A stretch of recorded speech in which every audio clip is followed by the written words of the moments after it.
Assalamualaikum warahmatullahi wabarakatuh. Jumpa lagi ya di siang kali ini. Mungkin Cadageboy akan membahas terkait kenapa sih untuk saat-saat ini ya algoritma YouTube itu begitu hancur, karena banyak YouTuber pemula yang mengeluhkan videonya itu saat ini selalu sepi penonton.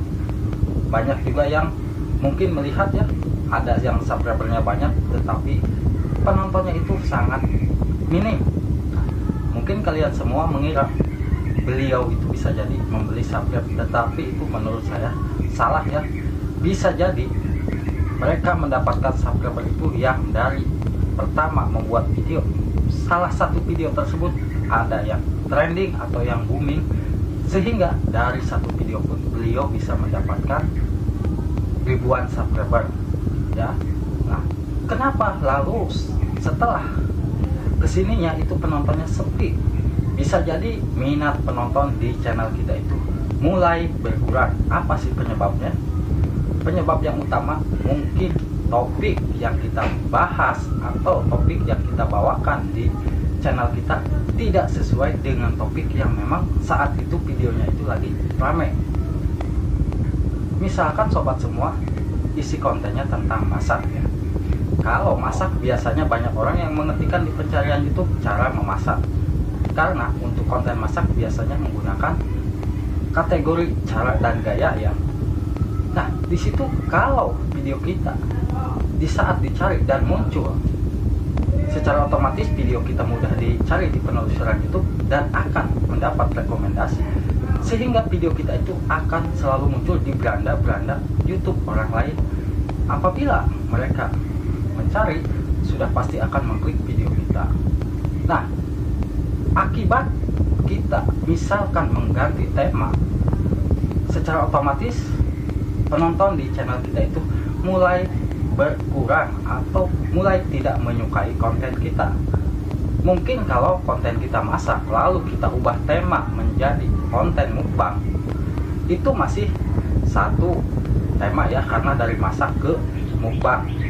Tapi kalau dari konten masak kita ubah tema menjadi konten jalan-jalan, biasanya itu lambat laun penonton kita mulai meninggalkan kita. Kita harus mengatasinya. Yang pertama mungkin kita buat secara perlahan-lahan memikat penonton yang sudah meninggalkan channel kita untuk masuk lagi ke channel kita untuk menyukai video kita. Nah, bisa jadi kalau misalkan konten kita jalan-jalan itu bisa mengubahnya dengan cara jalan-jalan sambil kulineran. Nah, itu mungkin bisa jadi masih satu jalur. Lalu apabila konten kita tentang mancing nih, mancing sebetulnya jarang ya orang mengetikkan di pencarian YouTube kata kunci tentang mancing. Tetapi kok banyak channel-channel yang sukses mengelola channel tentang mancing. Kenapa itu? Kuncinya ada pada thumbnail dan isi video, juga judul. Coba perhatikan di saat beliau membuat video saat mancing. Kalau mereka membuat videonya itu menarik ya, dan penonton akan tergoda terus melihat videonya karena video kita itu betul-betul menarik, akan secara otomatis penonton di video kita ramai. Coba perhatikan di saat beliau membuat thumbnail. Itu untuk konten mancing, biasanya thumbnailnya itu begitu memikat penonton ya, dan judul pun itu sama. Karena kalau konten mancing beda dengan konten yang mungkin masuk kategori cara dan gaya. Kalau konten kita itu ya memang cara membuat racikan umpan, nah kalau kita membuat konten seperti itu sudah pasti akan masuk ke pencarian YouTube ya, dan mungkin kita harus menggunakan kategori cara dan gaya.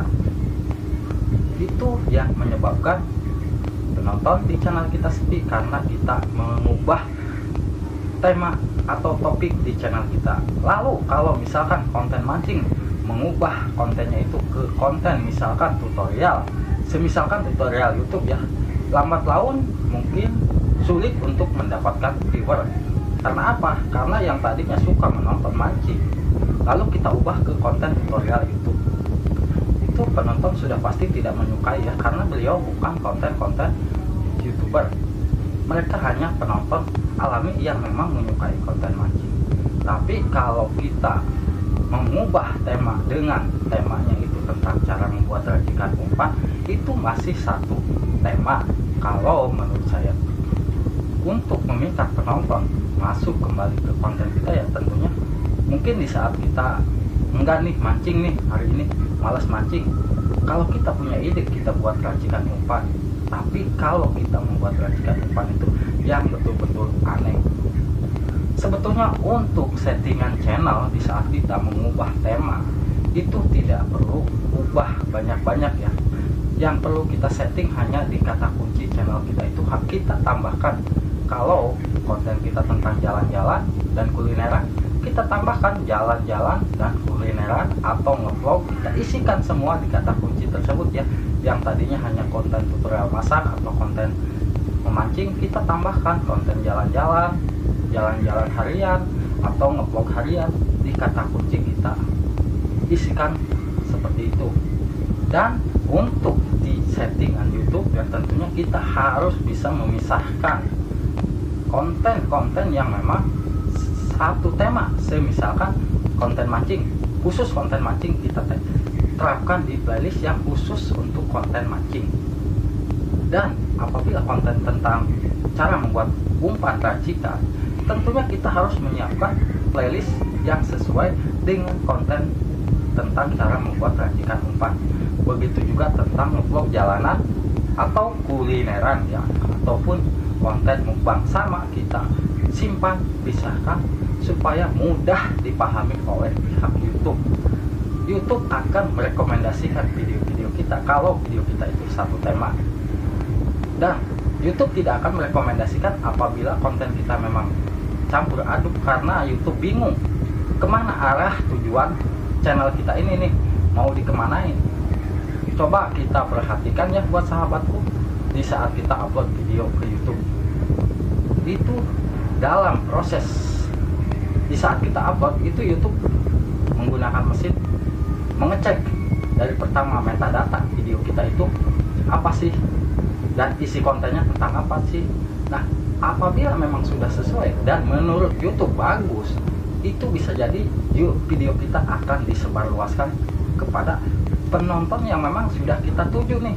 Misalkan cara masak ayam atau tentang mancing galatama, sudah pasti ya mereka YouTube akan menyebarkan ke penonton yang memang menyukai pemancing galatama atau konten pemancing betok ya, ataupun begitu juga tentang masak. Lalu kita cek di saat kita setelah upload video, dalam waktu 1 jam itu belum bisa muncul dari jumlah rasio klik dan jumlah durasi tonton, itu biasanya tidak akan langsung muncul ya. Yang dimunculkan oleh YouTube itu dari penayangan, dan penayangan ini tidak sama dengan penonton yang ada di YouTube. Biasanya penonton yang ada di YouTube itu baru mencapai 50, terkadang di penayangan sudah mencapai 100. Kenapa itu? Karena masih dalam proses apakah pas atau betul-betul ditonton oleh penonton yang menyukai konten ini. Nah, dengan cara seperti itu channel kita mungkin bisa berkembang ya, kalau kita memahami. Coba perhatikan konten mana yang memang betul-betul diminati oleh penonton di channel kita.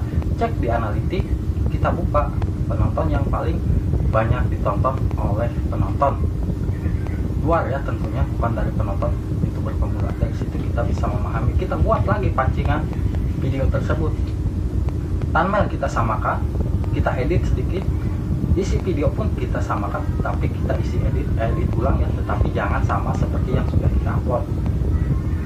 Apakah itu aman? Aman, dijamin ya. Metadata kita samakan, aman.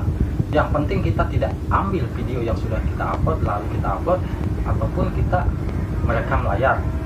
Yang penting kita buat secara alami. Semoga info singkat dari saya bisa bermanfaat ya buat sahabat YouTubeku. Salam sukses selalu, salam YouTuber pemula. Semoga channelnya cepat berkembang ya.